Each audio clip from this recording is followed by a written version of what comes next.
सलाम, नमस्ते, सत श्री अकाल। कैसे हैं आप सभी लोग?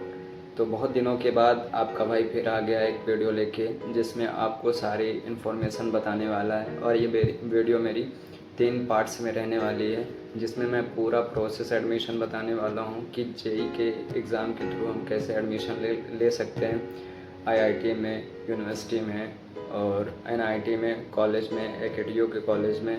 तो मेरे दोस्त लोगों ने बताया कि भाई तू वीडियो नहीं डाल रहा है, तो डाल। इस टाइम पे काफ़ी ज़रूरत है न्यू कमर्स को कि कैसे फिजिकल रिपोर्टिंग के टाइम आएँ और कैसे अपनी रिपोर्टिंग करें, क्या क्या डॉक्यूमेंट्स लगेंगे, और जिनको नहीं आना है तो वो क्या जेई का फिर से ड्रॉप लें कि ना लें। आप ये पूरी वीडियो बनाओ और बताओ। तो मैं वही सोच के लिए आ गया हूँ और आपको बताने वाला हूँ।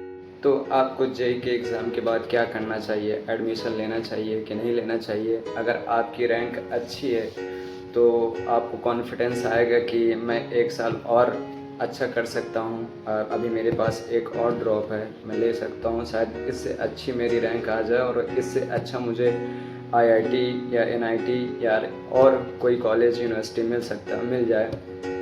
तो मैं बता दूं भाई कि मेरे साथ क्या हुआ था। जब मैंने फ़र्स्ट ड्रॉप लिया था तो मेरी रैंक उतनी अच्छी भी नहीं थी, ख़राब भी नहीं थी। एनआईटी अच्छा मिल जाता या और कोई कॉलेज अच्छा मिल जाता है एकेटीयू का, और आईआईटी तो ना मिल पाता, इतनी अच्छी भी नहीं थी। लेकिन मैंने जो दूसरा ड्रॉप लेके गलती की, उसमें मुझे जो मैं सोचा था अपना कॉलेज, ड्रीम कॉलेज, वो भी नहीं मिल पाया। लेकिन ऊपर वाले के करम से जो मिला, जो अच्छा मिला, जितनी रैंक थी उतनी अच्छी थी, वो मिला।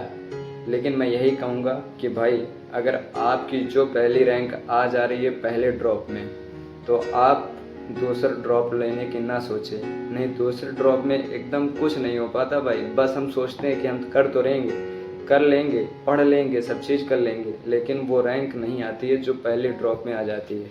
तो मैं यही कहूँगा कि ड्रॉप, अगर आपके अंदर जिगरा है, आपके अंदर ताकत है, आपके अंदर करने के लिए डेडिकेशन है, कंसिस्टेंसी है, आपको लगता है, आपके ऊपर आपको कॉन्फिडेंस है कि मैं आगे फोड़ दूंगा और इससे अच्छी रैंक ले आऊँगा, तो मैं कहता हूँ कि भाई आप ज़रूर ड्रॉप लें।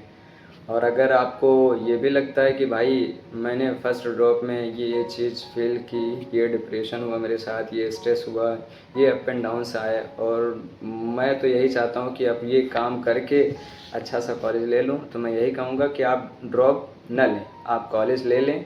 अगर जिनको लेना है, जिनके घर में कोई गाइड करने वाला है, जिनकी घर की कंडीशन अच्छी है, पैसों से लेके वो फिर से ड्रॉप ले सकते हैं, तो आप एकदम ले लें। जैसे मेरा कंडीशन था घर का, मेरे टाइम पे, फर्स्ट टाइम पे कोई दिक्कत नहीं थी घर पे।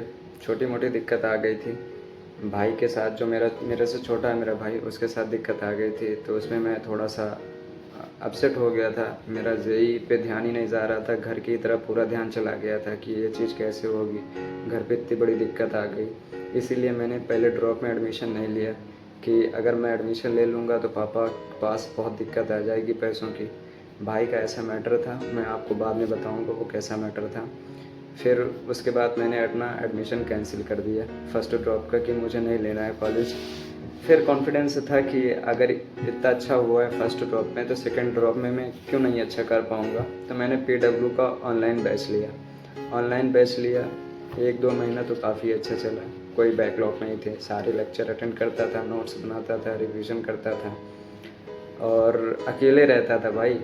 और जिनको, हाँ ये भी बता देता हूँ, जैसे कोई घर से बाहर जाके तैयारी कर रहे हैं, लखनऊ में और कोटा में और कहीं भी जाके कर रहे हैं ऑफलाइन तैयारी जेई की, तो मैं ही बता सकता हूँ, अगर आपके अंदर है डेडिकेशन कि अकेले मैं जाके बाहर रह लूँगा, पीजी में या रूम में या हॉस्टल में, आप कहीं भी रह रहे हैं, जो घर की लगी होती है आदत ना भाई, जो होम सिकनेस होती है वो भूलने नहीं देती है। और करने वाले तो बहुत मिल जाते हैं आपको भाई कि अकेले मैं कहाँ कहाँ रहा हूँ, क्या क्या दिक्कतें फेस किया हूँ। और मेरा जो था टाइम, मैं अकेले रहता था, कोचिंग जाता था, आता था, बर्तन धुलते था, खाना बनाता था, फिर अकेले रहता था, अकेले पढ़ता था और अकेले आने जाना होता था।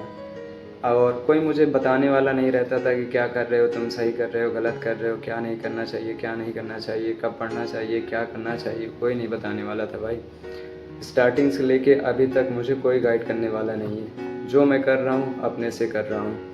तो मैं यही चाह रहा हूँ कि मैं अपने भाइयों को बता दूँ कि भाई अगर आप जेई को करने का सोच रहे हैं कि मैं जेई का एग्ज़ाम, अगर आप जेई की एग्ज़ाम देने की सोच रहे हैं कि मैं जेई की प्रिपरेशन करूँगा, जेई दूँगा और मैं अच्छा करूँगा, तो वेल डन भाई, आप पे सैल्यूट है। इसके करने के लिए जिगरा चाहिए और ऐसे बहुत कम लोग करते हैं भाई इसको। मैं तो यही कहूँगा आप करिए, आपका जो ड्रीम कॉलेज है वो करिए, लेकिन भाई यही कहूँगा कि जो पहले बार में रिज़ल्ट मिल जाता है वो फिर दोबारा नहीं मिलता है। आप जी जान लगा दीजिए पहले ड्रॉप में कि मुझे करना है। और जो अपेयरिंग फेज़ वाले हैं, जैसे कि ट्वेल्थ भी चल रही है उनकी और ट्वेल्थ में देने जा रहे हैं जेई का, तो उनके पास काफ़ी टाइम मिल जाता है, उनके लिए अच्छा है, वो कर सकते हैं अच्छा। और जैसे मेरा को गाइड करने वाला कोई नहीं था, मैं जब 12th किया तो मुझे कुछ नहीं पता था भाई कि जेई क्या होता है क्या नहीं होता है। मैं अपने चचा के साथ यानी अंकल के साथ लखनऊ गया, उनके ऑफिस में 3-4 दिन रुका। उन्होंने बताया कि इस समय जेई और नीट का काफ़ी कंपटीशन चल रहा है, तुम देख सकते हो, अगर अच्छा कॉलेज मिल गया तो अच्छा कर सकते हो। तो मैंने यूट्यूब पे देखा और कोई तो मेरे जानकारी में कांटेक्ट में था नहीं कि मैं ये किसी से पूछ सकूं भाई ये जेई होता क्या, इसमें क्या होता है, कुछ नहीं होता है। और मैं यूट्यूब पे देखा तो संदीप विश्वकर्मा सर की वीडियो देखी, तो उन्होंने काफ़ी अच्छा बताया था जेई का, तो मैंने वहाँ से देखा। तो चचा से बोला कि हाँ ठीक है, हो जाएगा, कर लेंगे। उनके ऑफिस में 2-3 दिन था, तो उनके ऑफिस में जो उनके ऑफिस वाले थे साथ के, तो उन्होंने पूछा कि आपका भतीजा क्या करने आया है। तो मेरे चचा बोले कि ये जेई का एडमिशन लेने आया। तो उन्होंने बोला कि इससे जेई नहीं हो पाएगा, आपको ऐसे लोग काफ़ी मिल जाएंगे समाज में जो आपको देख के जज करेंगे कि इससे नहीं हो पाएगा, तो आपको डिमोटिवेट नहीं होना भाई। मैंने अंदर से सोचा कि भाई इन्होंने मेरे अंदर क्या देख के कहा कि इससे नहीं हो पाएगा। शुरुआत से लेके एंड तक मुझे कोई गाइड करने वाला नहीं था। जैसा भी था, जिस तरह भी था, मैंने अपने से किया, यहाँ तक पहुँचा। अब यहाँ पे अंकल के पास आ गया तो मेरे अंकल मुझे डिमोटिवेट नहीं कर रहे, उनके ऑफिस वाले कर रहे हैं मुझे कि इससे नहीं हो पाएगा। जब से आया ऑफिस में सो रहा है। भाई मैं क्या बताऊँ कि 12th करने के बाद आया हूँ मैं जेई की प्रिपरेशन करने, वो भी ड्रॉप। फिर मैंने चचा से कहा सर चचा आप ले लेते हैं एडमिशन, तो फिर लखनऊ में हमने नारायणा IIT जेई की कोचिंग पे ज्वाइन किया। तो वहाँ पे मैं लखनऊ आलमबाग बस स्टॉप के पास रहता था और हज़रतगंज मेरी कोचिंग थी। आना जाना मेरा 2-3 महीना मेट्रो से हुआ, फिर कंडीशन थोड़ा घर की ख़राब हो गई थी तो मैं साइकिल से आना जाना स्टार्ट कर दिया। तो पूरा 1 साल भाई सोचो, 7 से 8 किलोमीटर हज़रतगंज था लखनऊ से, वो आलमबाग से। मेरा साइकिल से रोज़ आना जाना होता था। सुबह अपने से उठना, बर्तन धुलना, खाना बनाना, फिर साइकिल चला के 5 बजे आना, फिर खाना बनाना, फिर पढ़ना पूरा, फिर रिवीजन करना, वही रहता था ऐसे ही। और कोई मेरे साथ 2 साल कोई नहीं। मोटिवेशन आया अंदर से कि हाँ कुछ हो सकता है अच्छा, लेकिन घर की कंडीशन ख़राब होने की वजह से मैं एडमिशन नहीं ले पाया। फिर दूसरा ड्रॉप हमने PW से स्टार्ट किया। वहाँ पे मुझे तौफीक भाई मिले जो कि मेरी काफ़ी मदद की। उन्होंने मुझे इतना गाइड किया, कभी भी मुझे डिप्रेशन आता था, स्ट्रेस होता था, अपने आप से मैं सोचता था कि गिव अप कर दूँ, हार जाऊँगा यार, मुझसे नहीं हो पाएगा। तो मैं उनके पास जाता था, आँखों में आंसू लेके, वो समझ जाते थे क्या हुआ। वो हमेशा मुझे मोटिवेट करते थे कि कुछ नहीं यार, यही एक पेपर तुमको डिसाइड नहीं करेगा, तुम कर सकते हो, तुम अच्छा कर सकते हो। तो अंदर से मोटिवेशन मिलता था, फिर मैं अपने काम पे लग जाता था, करता था। फिर होते करते सेकंड ड्रॉप भी कंप्लीट हो गया। सेकंड ड्रॉप में ये सिचुएशन आई कि मेरी बड़ी अप्पी थी, उनका डाइवोर्स हो गया। अब डाइवोर्स हो गया तो सेकंड ड्रॉप भी मेरा फर्स्ट ड्रॉप जैसा ही गया। अब मेरे पास कोई ऑप्शन नहीं था कि कहाँ से काउंसलिंग कराऊँ, क्या कराऊँ क्या ना कराऊँ। मैंने AKTU की काउंसलिंग करवाई, उसमें मुझे NIET कॉलेज मिला। फिर हमने ले लिया भाई, अब भाई तैयारी चल रही है। तो मैं यही कहूँगा सबको कि भाई जी जान लगा के मेहनत करो।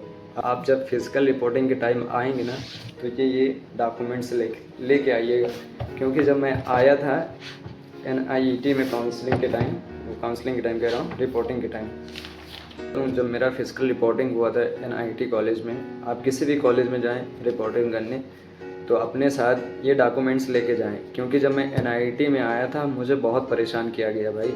संदीप विश्वकर्मा सर की वीडियो देख के आया था और उनका मैंने बैच भी लिया था काउंसलिंग कराने वाला। वहाँ पे मुझे मेंटर भी मिले, उन्होंने बताया कि ये डॉक्यूमेंट लेके जाना है और इनकी इतनी इतनी कॉपीज़ लेके जाना है, यानी फ़ोटो कॉपी लेके जाना है। सब चीज़ लेके आया, उन्होंने सारा रिजेक्ट करके बोला जाके नीचे से कर वो फ़ोटो कॉपी भाई। 3 बार मुझे 3rd फ्लोर से ऊपर नीचे आना पड़ा, तीनों बार। और एक कैब एफिडेविट था जो उनका था, यहाँ से मैं गांव से लेके गया, घर से लेके गया, सब चीज़ करवा के, उन्होंने नहीं एक्सेप्ट किया। फिर वहाँ से मुझे 500 रुपये का लेना पड़ा कैब एफिडेविट, वहाँ से लेके फिर आया, फिर तब अप्रूव हुआ, तब जाके मेरी काउंसलिंग हुई। हम आए कितने बजे थे? 9 बजे सुबह, छोटे कितने? शाम 6 बजे। भाई जो भूख लगी थी, ना खाना ना पानी, कुछ नहीं याद था रिपोर्टिंग के टाइम। तो मैं ये बता देता हूँ कि मेरे भाई ना परेशान हो, जो अभी आने वाले हैं जेई के एग्ज़ाम के थ्रू अपनी रिपोर्टिंग करने वाले हैं, डॉक्यूमेंट लेके आने, जैसे कि 10th की ओरिजिनल मार्कशीट हो गई, उसकी फ़ोटो कॉपी 3, ऐसे ही 12th की मार्कशीट फ़ोटो कॉपी 3, जेई का स्कोर कार्ड ओरिजिनल और प्लस फ़ोटो कॉपी 3, जेई का एडमिट कार्ड और प्लस फ़ोटो कॉपी 3, उनका ट्रांसफ़र सर्टिफिकेट कॉलेज वाला, माइग्रेशन सर्टिफिकेट ओरिजिनल चाहिए और उसकी फ़ोटो कॉपी, सबकी 3-3, आधार कार्ड अपना और अपने मम्मी पापा का, ठीक है। और उसके पास आय जाति निवास, जो मर्द शायद सर्टिफिकेट हो गया, कास्ट सर्टिफिकेट हो गया, ये सारे सर्टिफिकेट अपने पापा के लेके आना है, मम्मी के लेके आना है, जो कि अपडेट होने चाहिए।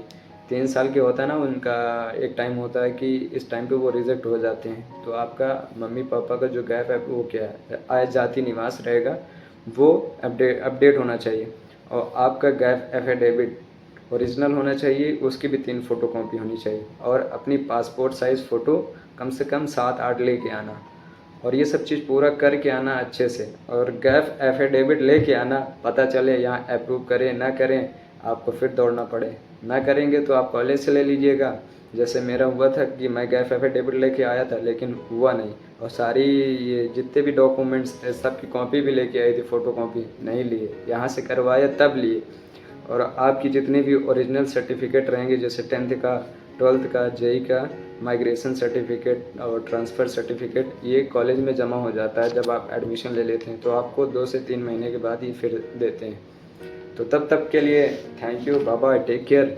आप ऐसे ही मेरी वीडियो देखिए। अब अगला पार्ट मैं बताऊंगा कि जेई में मुझे क्या क्या देखना पड़ा, क्या क्या मेरे साथ हुई, कैसे मैंने एडमिशन लिया, कैसे मैंने अपनी प्रिपरेशन स्टार्ट की, और क्या अप एंड डाउन्स आए, क्या मोटिवेशन मिला, क्या डिमोटिवेशन मिला, और मेरे साथ रहने वाले और मेरे दोस्त कोचिंग के मेरा कितना साथ दिए, उनसे क्या मुझे सीखने को मिला, और जमशेद भाई, तौफीक भाई, सलमान भाई मेरी कैसे मदद किए, और मैं लखनऊ में क्या क्या रह के अकेले सीखा, और जेई की प्रिपरेशन के साथ मैंने क्या सीखा कि क्या करना चाहिए क्या नहीं करना चाहिए। भाई तुम इंजीनियर बनने जा रहे हो, ठीक है, कभी हार मत मानना। इंजीनियर वही होता है जो हर मजबूरियों से लड़ के एक विशाल आदमी बनता है। तो तब तक के लिए tata, bye bye, thank you.